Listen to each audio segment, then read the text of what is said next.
Hi and welcome to this latest 10x leadership video. Thank you very much for tuning in. This is another one of those videos that I've really been looking forward to making, and actually I think it's worked out rather nicely, so hopefully you'll enjoy it.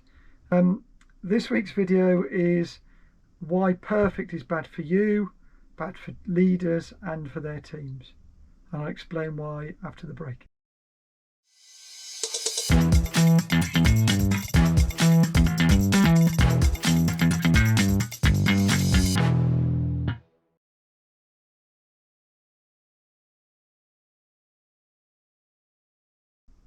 So as I say, this video this week is what I've been looking forward to making for some time.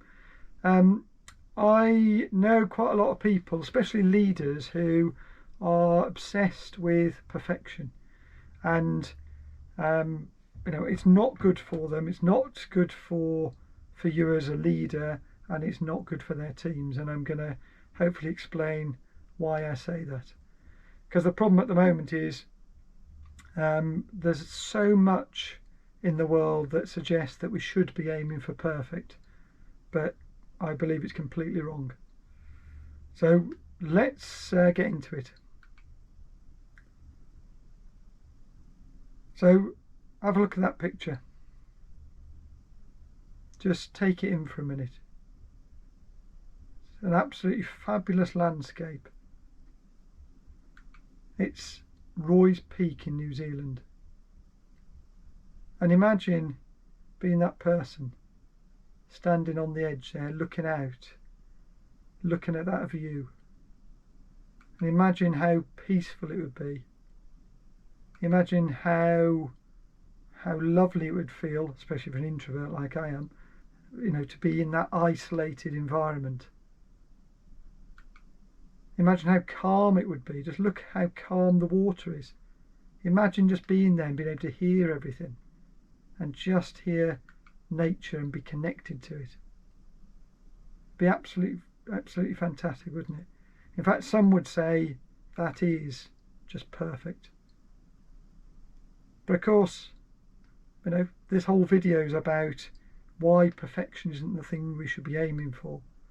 And even this absolutely fabulous picture is telling a lie. This is exactly the same location. It's not the same photo, it's not the same day, but this also is Roy's Peak in New Zealand. And as you can see, Lucas Stavanko posted this. The top picture is, the sort of thing that we've just seen, that, the picture with the person in the yellow top there, standing there in isolation, enjoying the countryside, enjoying the scenery. But in reality, look at the bottom half. There's a big queue of people waiting to take that sort of photo. So it isn't what you think it is at all. It's not perfect by any stretch of the imagination. It takes 5 hours to walk up there. Imagine getting up there thinking it's going to be like the main picture then on this slide, and then finding there's a big queue of people. It'd be absolutely hideous. So, life isn't perfect. I mean, even this slide isn't perfect. I've deliberately this time done things and left things where they are when I've been creating the slide pack. So, this image of X or Twitter sits over the top of perfect. Is it annoying me?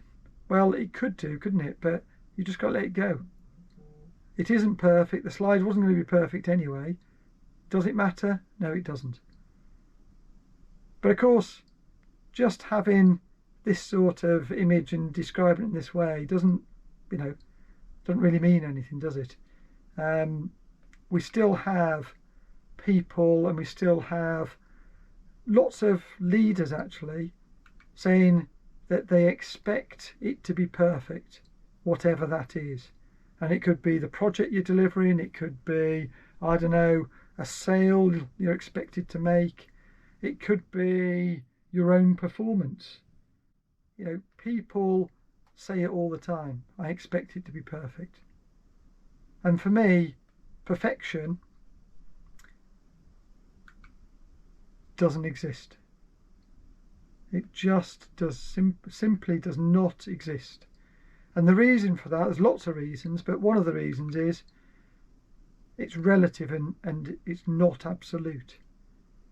So what I mean by that is there's no such thing as something that is perfect, that everyone believes is perfect. It's relative to our own beliefs and our own experiences. So it depends on who you are as to what you think is perfect. And because it's relative, it's also temporary. And even if it wasn't relative, it would still be temporary. And I'll give you a couple of examples in a minute why I say that. And it is, as I've already suggested, also person specific. So what I think is perfect, whether it's food or success or something else, is completely different to what you think is perfect. The other thing is it's completely unnecessary. It's just, I don't know, it's a thing that we tell ourselves is important, but it absolutely isn't. And it's completely unnecessary. Not only is it unnecessary, it's also harmful. And what I'm going to do is go on to explain why I say all of those things. But just before I do, I just want to put it out there that, I believe that leaders who demand perfection are just really, really poor leaders. So whatever you do in your leadership journey, if you want to be a 10x leader, if you want to be a great leader, if you want to be known for your leadership, do not aim for perfection.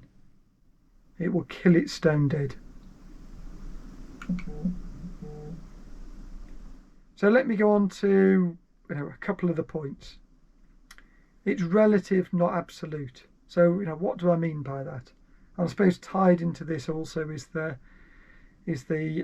sort of time element that I mentioned as well.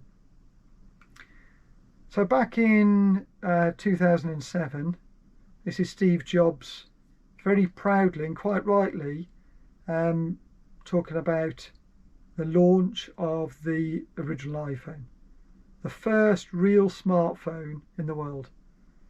And I'm sure you can remember when it came out, those of you that are alive, of course, but I can those who were, you'll remember when it came out, and at the time you thought it was perfection. You're thinking, well, there's nothing better than that. There's no phone in the world that is better than that. Nothing looked like it, nothing operated like it. It's perfect. But of course it isn't, and it wasn't even perfect at the time, but it's certainly not perfect now. The latest iPhone 16, I think this is a 16 Pro Max, it came out recently. The difference between the two is phenomenal. And I'm not going to go through the details here, but here are some of the specs. So 3.5-inch LCD display, and look at the resolution, 320 by 480 pixels. It was brilliant at the time, admittedly, but now that the iPhone 16 Pro Max is 6.7 inches. Look at the screen difference, look at the resolution. The picture quality is absolutely superb. And I'm not even an Apple fan, but you can't deny the product is great. Is it perfect though? Absolutely not, because they've already started developing things and devices that are even better. You can look at some of the other specs there about the camera resolution, 2 megapixels. On the iPhone 16 there are 3 cameras on that one, 48 megapixels, significantly better, and it's got video, and it's got Dolby Vision, it's got better memory, it's got a faster chip, the battery lasts longer, and I could go on and on and on. So what was perfect at a point in time very quickly doesn't become perfect anymore, even if it ever was. And my contention is it was never perfect in the first place. So that's one example. Here's another one. This is Roger Bannister. He then became Sir Roger Bannister, and on the 6th of May 1954 he did something that nobody had ever done before in existence, and that people didn't think was possible. And that was to run a mile in 3 minutes 59.4 seconds, so a sub 4-minute mile. So again, at the time, some people thought that was perfect. However, October 2024, so the present day, over 1,800 people have run a sub 4-minute mile. Not only that, the current world record is 3 minutes 26 seconds. And I suppose just to, I'm not suggesting that Roger Bannister's achievement wasn't brilliant. It was. It was excellent. But if we put it into context, the Paris Olympics 2024, I looked at the details about the 1,500 metre race, basically the mile. Every single competitor in the final ran it in 3 minutes 35.59 seconds or less. So if Roger Bannister had entered the Olympics, he wouldn't have got in the final. So what was absolutely fantastic, and for some perfect back in 1954, is insignificant now. Yes, it might have helped people believe that they could achieve it, but it's by no means perfect because it's been overtaken and superseded. But so those are a couple of examples of where people have thought things are perfect. But of course, we're not top athletes, are we? Or we're unlikely to be CEOs of massive multinational corporations. But it's just as bad in everyday life as well. In fact it's worse. Whether it's holidays, whether it's bodies, female bodies, male bodies, whether it's about being a perfect parent, whether it's about having a perfect relationship. These are all things that some people aspire to and expect to get. Perfect careers where people are successful and they've achieved all the things they wanted to achieve, and they can look back and go, well, that was just a perfect life. Perfect diets as well. People strive really hard, don't they, to get the perfect bodies that we're on the left hand side, by eating a perfect diet. But of course, again, none of those things are true. There are no such things as perfect relationships, perfect careers, perfect bodies. It comes down to preferences, it comes down to timing, it comes down to a whole load of things. So things that we think are good and perfect now don't end up being perfect in the future. I mean, food, for example, healthy diets of the past are not considered healthy now.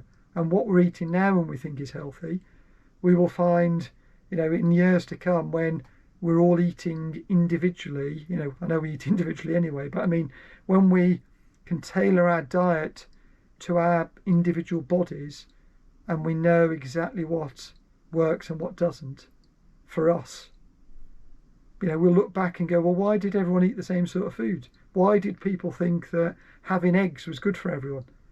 It might be good for some, it may not be for others. So, hopefully that's shown why I think perfection is a ridiculous notion, and it's something that we should not be aspiring to. Just to reinforce that, though, I just want to talk through, this is a leadership channel after all, and it's about leadership, so I want to talk about the impact of perfectionism on leaders. So one of the key things that it does is it leads to both overwork and, as you've seen in previous videos, burnout. And the reason for that is leaders who believe in perfection take on too much. And they take on too much because basically they don't trust anyone else to meet their standards. So if they can't trust somebody to do the work to the standard that they want it done, they're just going to be taken over, aren't they, and doing it themselves. And that is just, from an individual leader's perspective, it's just going to exhaust them, because they're going to have to do everything. You have to work, 2-3 times longer than anyone else just to try and keep up. The second thing is decision paralysis. So leaders who believe in perfectionism struggle to make decisions, and really that's because they're scared. They're fearful that they'll make the wrong decision. So often they don't, and that means that they delay things, and often they miss opportunities. And the third impact on leaders, or third key thing, is the mental toll it has on individuals. So imagine all the extra work you're going to have to do, and the stress and anxiety of trying to get everything perfectly right all of the time. That creates a massive amount of stress, anxiety, and exhaustion, and creates poor mental health. It leads to poor sleep, and a load of physical issues as well. And of course, all of that has an impact on that individual's overall effectiveness. So the very thing that they were trying to achieve, which was to be perfect and deliver better than anyone else, is getting undermined because mentally and physically they're not able to do so. And they just end up going downhill and then burning out. And, an example of where there's been an impact on leaders, in the real world, is Steve Jobs, as I mentioned on the other page. And yes, he did a fabulous job of getting Apple to deliver some fabulous products. But initially, especially when he was, in the early days of Apple, he was obsessing over tiny details, like the shape of the screw in early Apple computers. It didn't make a jot of difference to the overall performance of the device, but it did delay product launches. And that caused financial issues, etc., etc. But as he grew and matured, he learned to focus on, shipping excellent but not perfect products, and that helped with Apple's success. And yes, he was still obsessed with the detail, but not to the same degree that he was before. So how about the impact on teams then? From a team perspective, a leader that is obsessed with perfectionism they just become fearful, because it's so easy to make mistakes. They become risk averse, and instead they just take a really conservative approach to everything. Because why get yourself into trouble when you can just go down the middle of the road, be bland and run of the mill, and produce steady low risk output? Because you're not going to risk the wrath of the boss who realizes that you've done something in the wrong shade of purple, for example. Which I sort of joke about that, but one of my bosses once along in the past, we'd got some communications, and some of my colleagues were talking to them, and they were obsessing about the shade of purple in the header in the email message. The content itself was perfectly fine, but they were obsessing about the colour of purple in the header. The other thing is individuals then feel micromanaged. So leaders that are into perfection tend to micromanage. And as you probably know, micromanagement is a terrible thing to be doing as a leader. It stifles autonomy, it stifles trust, and it lowers team morale. And of course, it lowers performance as a team as well. So again, the ironic thing is that leaders who want to be perfect, they're doing this for the right reasons, but the ultimate outcome is the complete opposite of what they wanted. I've mentioned, a couple of things it blocks. The other thing it blocks is innovation. So I suppose that links to the first point there. When teams are focused on avoiding mistakes, they can't afford to do new things. They can't afford to be creative, because what if it goes wrong? So again, they just go for the bland. They just go for what they've done before, and they just keep repeating what they're doing. And as I've shown in other videos, when you're standing still, in reality you're going backwards, because everyone else, the world and everyone else, is still turning and still moving forwards. So, you know, it has a massive impact on teams as well. So if you're a leader that is looking for perfection, this is the sort of thing that you're doing to your team. So just stop for a second and think, is that what you're trying to do? And if it isn't, don't do it. Elon Musk is known for his high standards and his tendency towards perfectionism. And absolutely, just like Steve Jobs, it's led to some fantastic products, you know, groundbreaking products that you've never seen before. But it also causes, in his case, high employee turnover due to the intense pressure that everyone's under. And, you know, people want to work there, but I don't think they can work there very long because of the pressure. And again, just coming back to the sort of standards and the products piece, you know, the Tesla cars, they are absolutely fantastic and were groundbreaking when they came out. They're not the only cars that are electric cars now. Just like Roger Bannister, when he, you know, ran sub 4-minute mile back in 54, that was groundbreaking at the time.